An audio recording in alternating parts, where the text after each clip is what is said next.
You, and you, come with me. Today we're going to group the units that are spawned in the overworld. So we're going to take all the units that were spawning and we're going to place them into smaller groups. These groups are going to be useful to first move the units together if that's what we want to do, but also to be able to trigger encounters in the next video. So let's get to it. So in Unreal, the first thing I'm going to do is actually to open the BP unit because there's something I forgot to do in the last video. So in BP unit, in the function set unit context, right here when we were moving away from the overworld context, I forgot to stop the overworld movement the same way we did for the combat movement right here. So what I'm gonna do is simply to paste my event stop moving unit in overworld right here. So the unit is going to stop moving in the overworld and then we'll be ready to set its context to anything else. Okay, good. Now that's done, we can go back right here and we can start working on the real subject of today's video. So grouping the units in the overworld, and to do that I'm actually going to use an overworld unit group manager, which is just going to be a simple blueprint actor, and it's going to help us first knowing which are the units that are currently spawned in the overworld. So if we trigger a combat, maybe we want to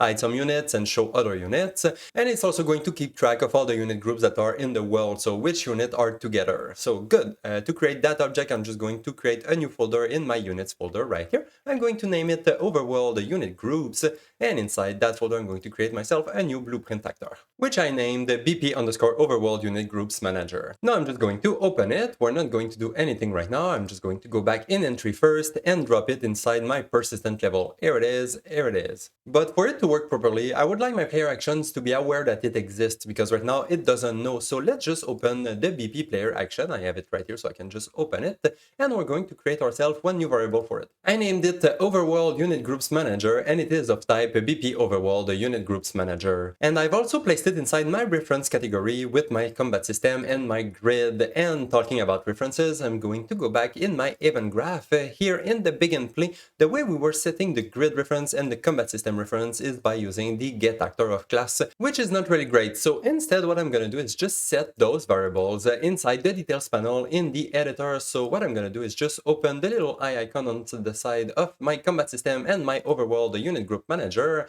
and now I'm going to replace the get actor of class. So right here, the get actor of class, I'm not going to need it at all because we're going to set it in the detail panel, so I can just delete it like that. And then on the left for my grid here, I'm still going to set it, but I'm going to use the grid that is inside the combat system instead. So I'm just going to reconnect my grid like that, take my combat system and do a get grid to access the grid that is already in there. Here we go. So now that should be way cleaner than using the get actor of class to set those references. Good. Okay, I can delete my to-do because now it's done. Yay, that's good. Now I'm going to compile my player actions, go back in my level, and now if I select it on the right, we can see that we now have two new variables that we can set. The first one is the combat system, so let's just set it, and also the overworld group manager. Here we go. So now that's cleaner, and we now have the reference to the overworld group manager inside my player action. And we can now start thinking about how are we going to add the units in the groups. And in my case, I think I'm going to use a structure that contains all the group information, and then we're going to have a list of structure inside the group manager. But first, let's start by creating the structure that is going to contain all the information of the group. So blueprint structure, going to create a new structure named S_overworld unit group, and inside that structure I'm going to add myself a few variables. So three variables. The first one is an integer, and it is the group ID. It can be a string, it doesn't really matter, as long as we have a way to identify the group with a unique ID. In my case, I'm going to use an integer. Then I have a list of BP units, which are the units that are in the group. Obviously, that's the most important part. And finally, I have a boolean. We're not going to use it right away, but we're going to use it at the end of the video. But since we are already in the structure, I don't want to come back to it later on. I'm just going to add it right now. And it is the boolean that is telling us if the unit group is an encounter or controlled by the player. If it's an encounter, well, we're going to use that to trigger the encounters in the next videos. But for now, we're just going to identify them, which ones are controllable by the player and which ones are not. But we're going to do that later on in the video. We're going to start by grouping the units. That's the most important part. So let's group the units, and then we're going to focus on the encounter later on. But for now, we can save and close the structure because we're done with it. And I'm going to go in the BP Overworld Group Manager, and I'm going to add myself a new function to be able to add the units inside groups. So add a new function right here. I named it add unit to group, and I'm passing it two inputs. The first one is the unit we want to add into the group, and then I have an integer, which is the group ID of the group we want to add the unit in. And also, I think I would like the units to be aware of which group they are in the overworld. So I'm just gonna go in my BP unit to add myself one new variable, which is going to be the group ID. So new variable right here, I'm going to name it overworld group ID, and it is going to be an integer, obviously. Okay, good. So now the unit is aware of which group it is in. Good. Now, if we go back in the group manager, before we do the logic of that function, I'm actually just going to do the logic that is calling the function first, because we already have all the building blocks ready for us. We just have to call the function. So let's go do that first. I'm gonna go back in the content browser and let's find the action that adds the unit in the overworld. So in overworld right here, I have the add remove unit from overworld. Here it is. And inside the execute action, here it is, we are adding the units in the overworld, we are spawning it, and at the end of the function, what I'm going to do is just add the unit inside the overworld group. And we already have an integer to do that. We have the team index right here that we're probably going to rename a group ID. I think it makes more sense. And we can use that integer to tell the group manager in which group we want to add the unit. And that's exactly what we're going to do in the player action. I'm going to get the overworld unit group manager, and I'm going to add the unit to the group. The unit is the unit that we just created, and the group ID is the integer right here. Good. Okay, now we renamed the variable in the code, but we didn't rename it in the user interface. So let's go do that real quick. I'm gonna close the action and go in my user interface. So debug menu action, I have my button action add remove unit from overworld. Here it is, and it's still named the team. So let's just change that real quick. And that's done. I renamed it to group ID. And also, since the group ID in the overworld doesn't really matter, we can have it as big as we want as long as it is unique, or unique per unit group. Obviously, I just made the minimum and maximum value to be 20 and 20 for the maximum slider and value. That way we can have 20 groups in the overworld, no problem with that user interface. Okay, now we can finally go back in the BP overworld to add the units inside the group for real. And to be able to do that, as I said in the beginning of the video, we need a list of all the groups that are living in the world, because otherwise we don't really have a place to add the units inside a group, because there's no list of existing groups. Anyway, let's just create a new variable to contain all the groups that are living in the world. So here it is, my new variable. I named it unit groups, and it is a mapping of an integer, which is the group ID, to the new structure we just created. So S overworld unit group, and we're going to put all the unit groups inside that mapping. And now for the logic of the function. The first thing I'm gonna check is to make sure that the unit is not already in the current group ID, because we don't want to re-add it into the same group. It will not make sense. So let's just make sure that the group ID we receive as input is not the same as the overworld group ID of the unit. And actually, for that to work properly on every scenario, I'm just going to make sure that my group ID is invalid in the unit by default. So let's go back in the BP unit first, select the overworld group ID, and on the right here, the default value, set it back to -99 or something like that, just so we are sure that the group ID is invalid by default. Now we can compile and save the unit, go back in the BP overworld to continue the logic. And now that we're sure that the unit is not already in the right group, we can finally add it into the group. But actually, that's not true. In my case, I don't want my units to be able to be in multiple groups at the same time, so before adding the unit into a new group, I'm going to remove it from the previous group. So let's just create a new function to do that. New function right here, remove unit from current group.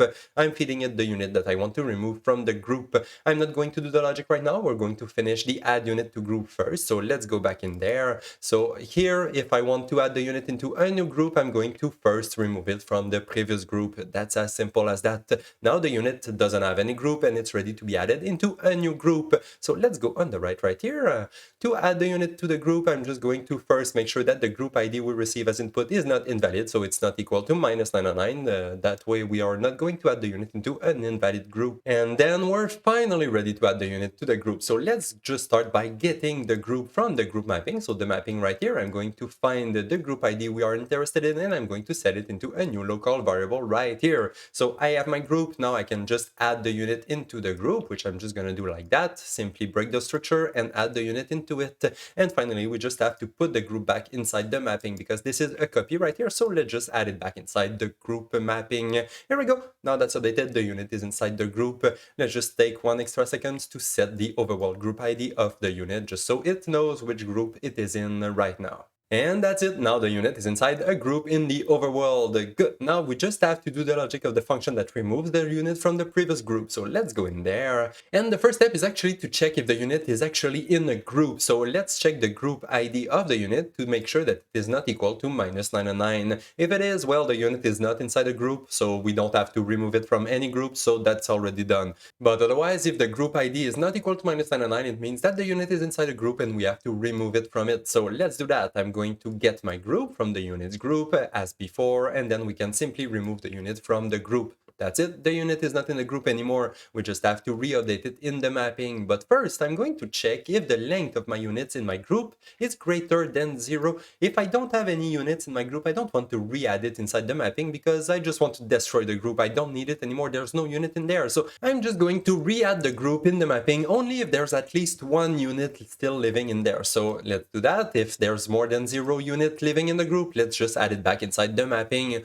Otherwise, we can just destroy it. So from the unit groups, just remove the overworld group ID, and that's it, the group doesn't exist anymore. The last thing we have to do is to update the overworld group ID of our unit. So let's just move on the right here and set it back to -99, which is an invalid group, so we know that the unit is not in a group anymore. And there's just one last thing to do. If the unit dies or actually is destroyed while being in a group, right now we're still going to keep track of that unit, which is actually just going to be a destroyed object, and that's not good. So when the units are going to be destroyed for any kind of reason possible, we're also going to remove them from the group because we really don't want to keep dead bodies of units inside of our groups. So let's go back in the add units to group, and in there I'm going to bind myself to the event undestroyed of the unit. That way we're going to know when the unit is about to be destroyed. And I'm going to create myself a matching function right here. So on unit destroyed, this function is going to be called. It's going to tell us that this actor is about to be destroyed. And in my case, if it's a unit, I'm going to remove it from the group so we don't have any dead bodies in there. So great, now the logic is working. We are adding and removing units from the groups and everything works as expected. Yeah, there's not really a way to know that because we don't have any feedback yet telling us which units are in which group. Yeah, okay. To be able to see which units are in which group and which units are together, what we're gonna do is that when we hover one of the units on the grid, it's also going to hover all the other units that are in the same group. So visually, it's going to be simple to see which units are which unit.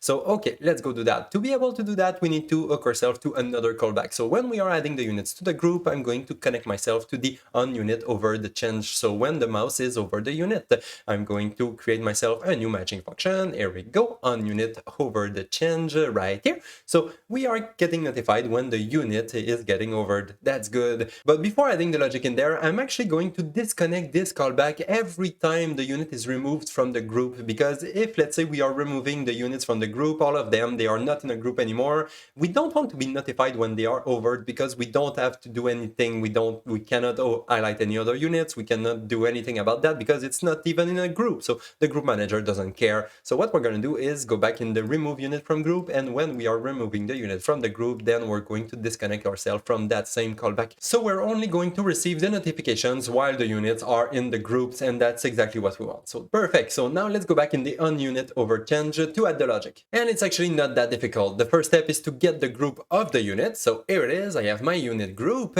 and then we can loop through all the units that are in the group to highlight them. So I'm just gonna move on the right here and get my group, break to access the structure, and then get the units and loop through all of them. Here we go, I'm looping through all the units of the group. I'm just going to save it into a new local variable because it's a little bit cleaner.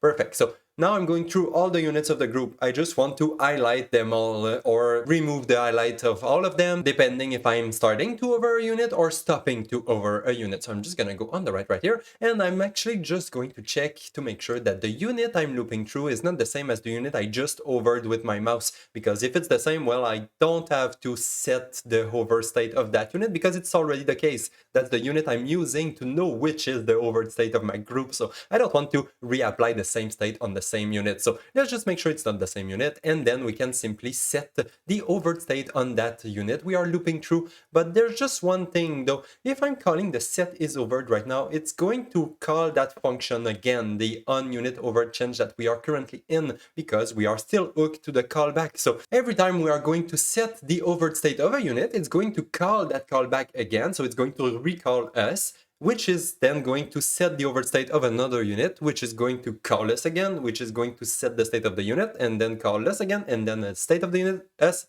the state of the unit, s, unit, s, unit, s, which is going to create an infinite loop, and that's not what we want. So instead of simply calling this set is over, before doing that, I'm just going to start by disconnecting myself from the callback temporarily, because we don't want to receive the notification that the unit over the state changed, because we are going to apply it ourselves, so we don't need the notification for that. So let's just disconnect ourselves temporarily while we set the overt state of the unit. We don't want to receive that specific notification, and once that's done, then we can reconnect ourselves to that callback, so the next time it happens, we're going to receive the notification. So what's happening is when a new unit gets overed, right here, a new unit is overed, we are looping through all the units of its group, all of them one by one. We're making sure that it is not the same unit that we just overed, because we don't care about that one. It's already overed, it's already good, so we don't care about it. And then what we're going to do is just set the overt state of all the other units using the same state as the unit we just overed. So all of them are going to have the same state.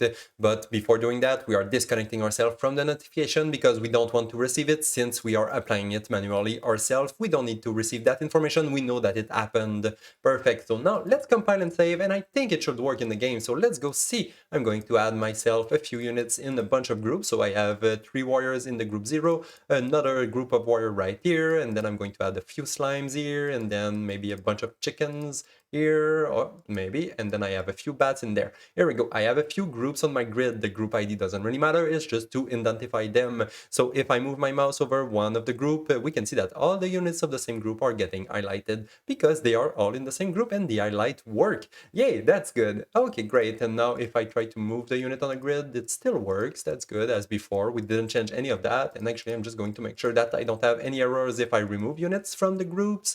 Yeah, it seems to work. Good. Okay, everything seems to work as expected. So what's the next step? In my case, I would like that if I move a unit that is in a group, that one is in the same group, yeah. I would like that if I move a unit that is in a group, it asks all the other units of the same group to follow that unit. So I'm just going to follow my units all one by one. When I move one unit in my group, you don't have to do that, obviously, but that's how I want my units to behave. So that's what I'm gonna do. So let's go do that. I'm gonna stop. And the first step is going to make sure that the overworld group manager is aware of when one of the units that is in any of the group starts moving, because we want to react to that. We want to ask the other units to follow the same path.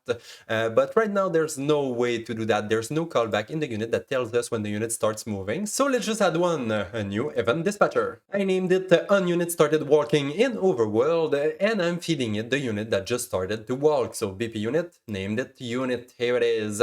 So now we have the callback that we can call when we start walking in the Overworld. So I'm just going to go call it in the event graph when we are asking the unit to move. So in the event move unit in Overworld, at the end, right before calling the walk in Overworld, I'm just going to call that callback. Here it is. So now we can send the notification that the unit starts to walk in the Overworld, and now we can connect to that in the Overworld group manager inside the add unit to group. Just right here at the end, I'm going to bind myself to that callback. So the unit started walking in Overworld, and I'm going to create a matching function for it. Here it is. I have my new function unit started walking in Overworld also. And I'm also going to disconnect my callback when I remove the unit from the group. Same thing as we did for the overt. So in the remove unit from current group, I'm unbinding myself from that callback. Here we go. The callback is ready to be used. Now let's go back in there on the unit started walking in Overworld. And now it's time to ask all the units to follow the first unit that started walking in the Overworld, which is the unit that we have right here. We want all the other units to follow that unit, but not that unit specifically. I would like all my units to make a kind of a chain. So the first unit starts walking, the second unit follow the first one, the third unit follow the second one, the fourth unit follow the third one, etc, etc, etc. So all my units are going to follow the one before them in the chain, and that's going to make things a little bit more interesting in my opinion. And to do that, the first step is to identify which is the first element in the chain, and that's the unit right here. So I'm just going to promote it into a new local variable right here, previous unit in chain. We're gonna start with that one because that just makes sense.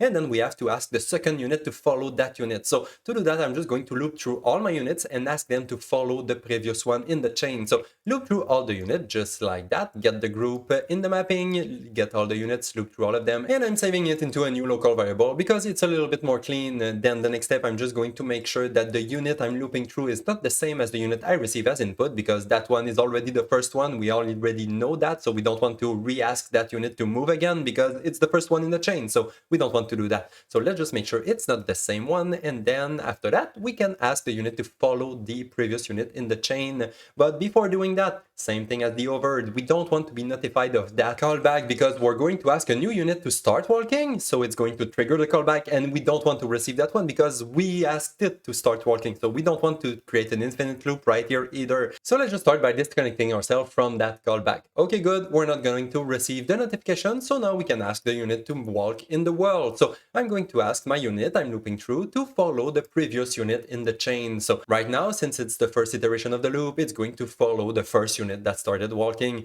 But then after that, we can re-update the previous unit in the chain with the new unit that just started walking, so the second unit in the loop. So on the next iteration of the loop, the third unit is going to follow the second unit, and then the fourth unit is going to follow the third unit, and then the fifth unit, etc, etc, etc. So that's exactly what we want. And then once that's done, well, we can reconnect ourselves to that callback because we want to receive the next notification that's going to happen, because if the player asks the unit to move again, we want to receive that information.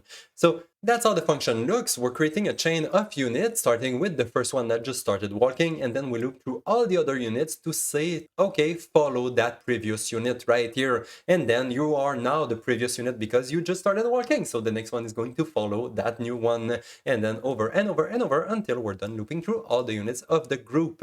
Good, now I think it's actually ready to be used in the game. So let's go see how it looks. I'm going to add myself a few groups. I have a bunch of warriors here. I'm going to add a few rangers, a few slimes also. Why not a bunch of chicken? It's rare I use the chicken, so here it is. And I have a few priests. Here we go. Now I'm going to ask my ranger to move. We can see that the other rangers are following the first ranger. If I ask my second ranger in the list, we can see that if I start moving it, the other ones are readjusting themselves behind them. And same thing with the third one. Then if I ask my first chicken to start moving, all the other chickens should be able to follow that first chicken. Here we go. All the chickens are following the first one, so there's a big train of chicken walking around. Same thing for my warriors at the top, you can see there. And then yeah, I can rearrange the train when I want. I can change all the units order if I want to. I can ask the middle chicken to start walking, and then all the other ones are going to readjust themselves over time. It takes a bit of time, but it's going to happen, obviously. There we go. So the mechanic seems to work. Now the player is able to move all the units groups in the world, and that's pretty nice. But yeah, we don't want the player to be able to move all the units group in the world.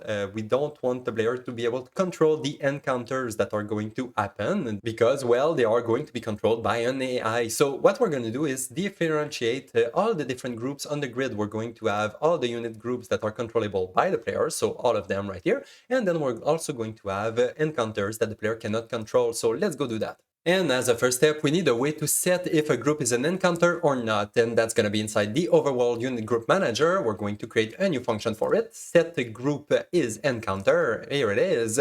I'm feeding it two inputs, so if we want the group to be an encounter or not, a boolean right here, and then the group ID of the group we want to change. So to set the group as an encounter or not, we have to first get the group on the mapping. So in my unit groups, I'm finding the mapping, and I'm setting it inside a new local variable that I have right here, just because it's a little bit cleaner.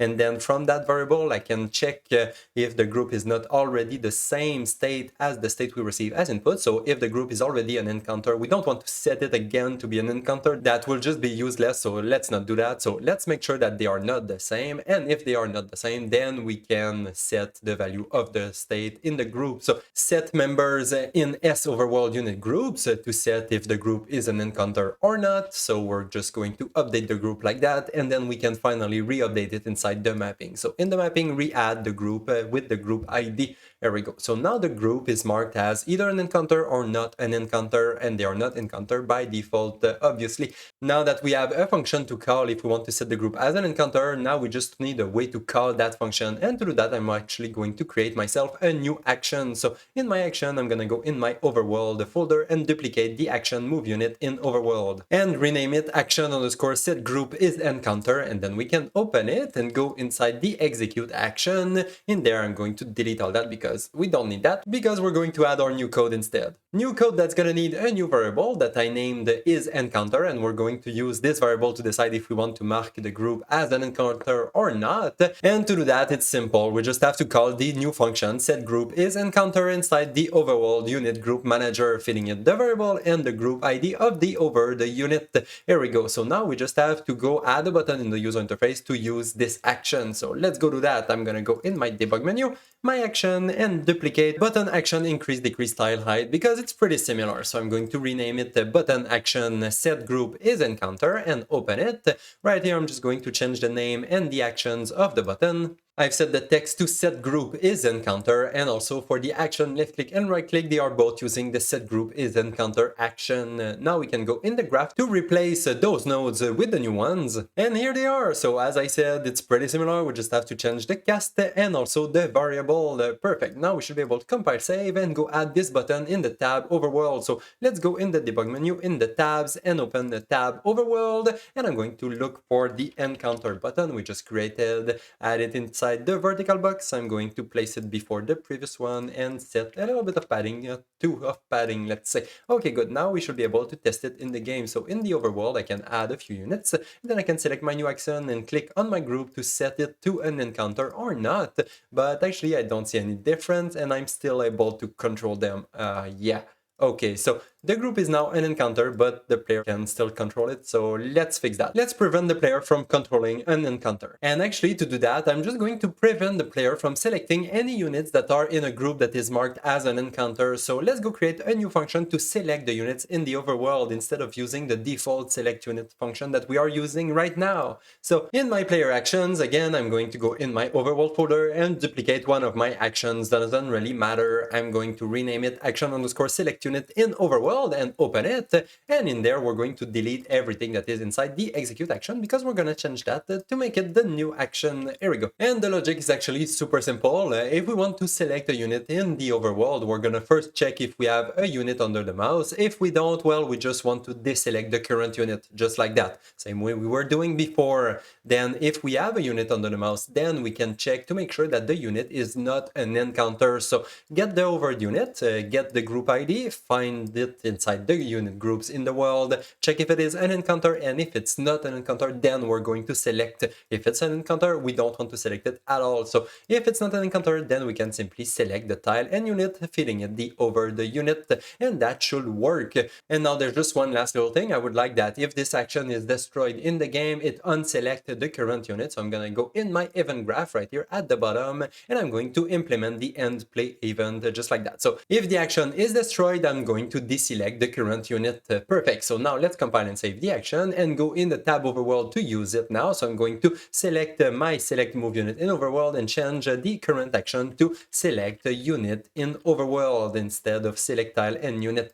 Here we go, select unit in overworld. Perfect. So now let's compile all that and we should be able to test it in the game. So let's add a few units in the overworld. So I have a group right here, I have a group right there, I have, let's say, a group of chicken here, I have a group of bats over here, whatever. And now if I try to move them in the world, it should work. I should be able to move all the units in the overworld, no problem. If I mark them as an encounter though, so all these three groups are going to be encounters. So if I try to move them, oh, I'm not even able to select them, and that's what we wanted. We don't want to be able to select the units that are inside an overworld encounter group. Good, I can still select and move those units, and now if I put these groups back to normal groups, I should be able to select them again and ask them to move, and yes, it seems to work. Perfect.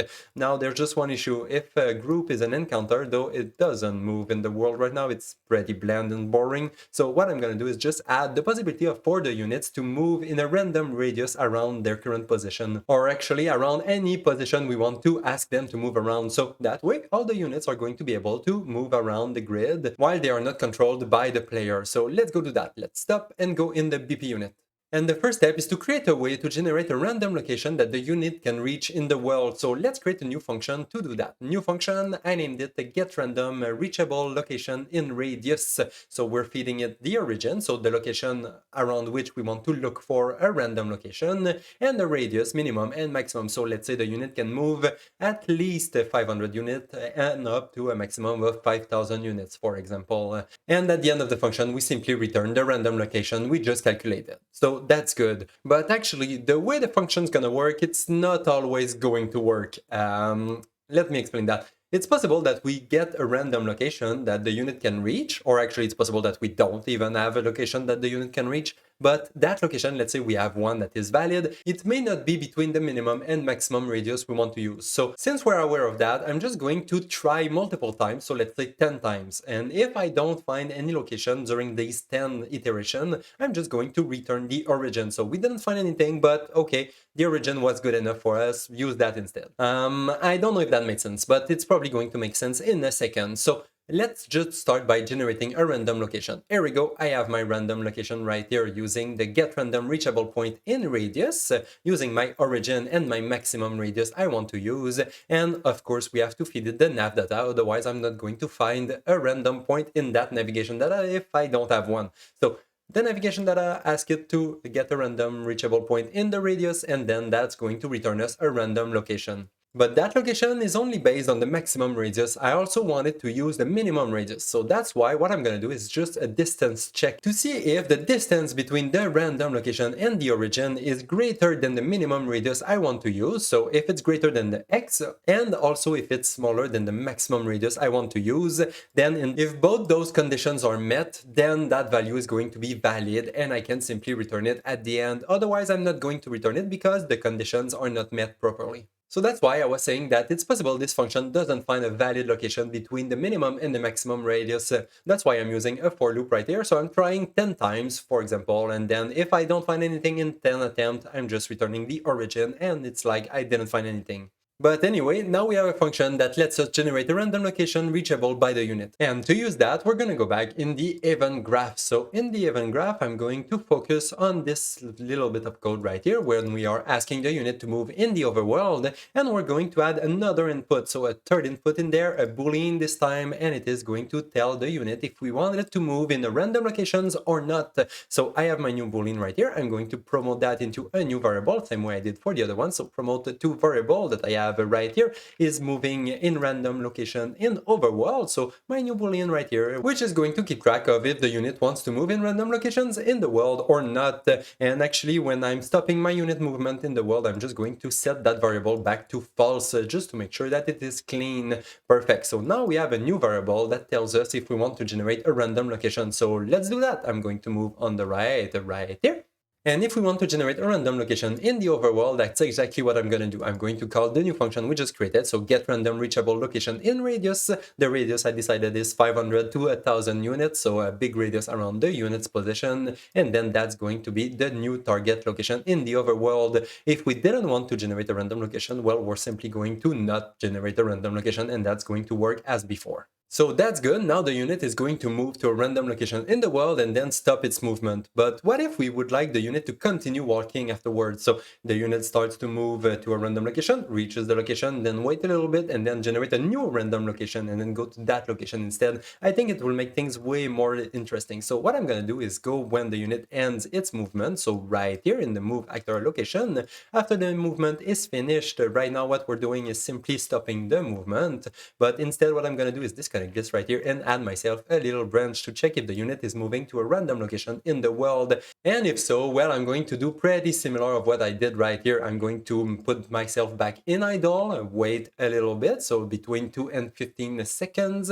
And once that's done, I'm going to check again. Okay, am I still trying to find a new random location in the world? Yes. Okay, then I can just start my movement again to that new random location. So event move unit in overworld, checking the checkbox random location, which is going to generate a new random location for us. Actually, yeah, I'm going to show that to you. I right click on that function. Here we go. go. Now I'm back to that event, which is feeding the random location to my variable, which is then generating a new random location, which is then asking the unit to walk in the overworld. So now the unit is always going to walk to a new random location, wait a little bit, walk to a new random location, wait a little bit, again and again and again. Perfect, so now we just have to go ask the unit groups that are encounters to move to random locations. So let's go back in the BP Overworld Units Group Manager, and right here in the function that sets if the group is an encounter or not, at the end of the function is if the group is an encounter, then we're going to ask it to move to random locations. Just like that, so if the group is an encounter, I'm just looping through all the units and asking them to move to random locations in the world, and make sure to check the checkbox right here. Perfect, so now let's go see how it looks in the game. I'm going to add myself a few groups of encounters. So I have warriors, I have priests, I'm going to have a few chickens, and why not a few bats. They are not moving because they are still controllable by the player right now. Here we go. But if I set the group as an encounter, the group should start moving to random location in the world. That's not really what I wanted. They seem to follow each other, same way as the units for the player are doing.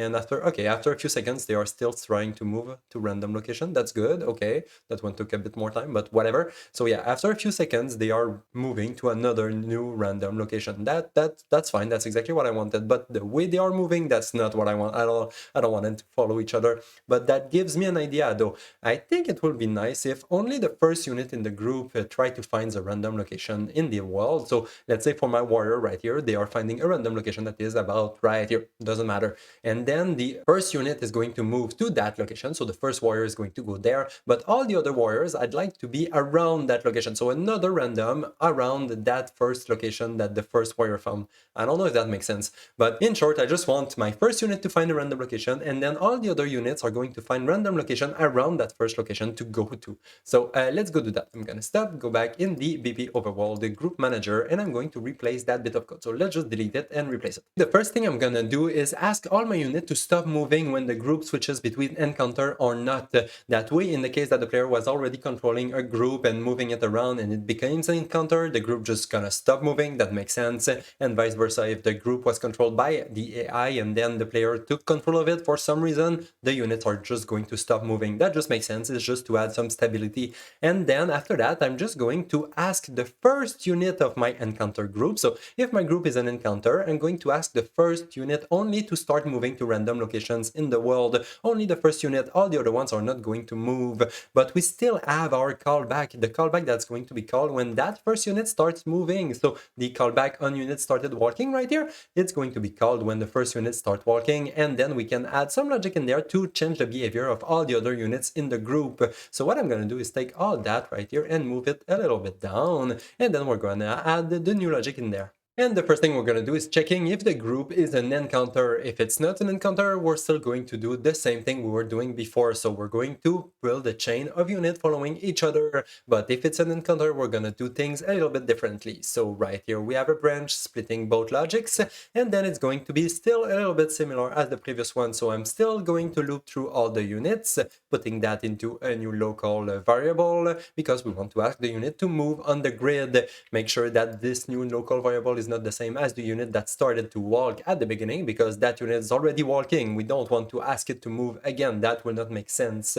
And then same thing as on the bottom, we have to also disable the callback just right here, otherwise it will create an infinite loop. And then after that, we can finally ask the unit to start walking in the world. And in this case, what I'm going to do is ask the unit to generate another random location in the world. So the first unit starts to walk in the world and decide a random location and starts moving towards that random location. So the target location in the world right here, it's the random location generated by the first unit in the group. But for all the other units in the group, we want them to generate another random location around that first location. So the first unit is going to go at that location in the world, and all the other units are going to place themselves around it.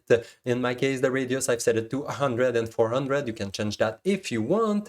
And then once I have that random location generated, I can finally ask the unit to move in the world. Just like that, we can feed it the location. This unit is not using random locations because we are setting the location ourselves right here. And now that the unit is finally moving in the world, we can re-enable the callback like that, the same way we did before. So good, I think that's all. We can go in the level and test all that. And here it is! So I have a bunch of encounters on my grid. So I have my chickens, my slime, priest, ranger, and bats on the grid that are all encounters. All of them are encounters, and I cannot move them. They are moving by themselves, but I can control the warrior. So I can move my warrior all over the place if I want to. And now the other AIs are moving, and it's pretty nice. It looks pretty nice, and at least it's a little bit more alive than when they were static and not moving at all. So good! I guess that's going to conclude today's video. Now we have units that are moving on the grid, and I'm going to see you in the next one. Bye bye!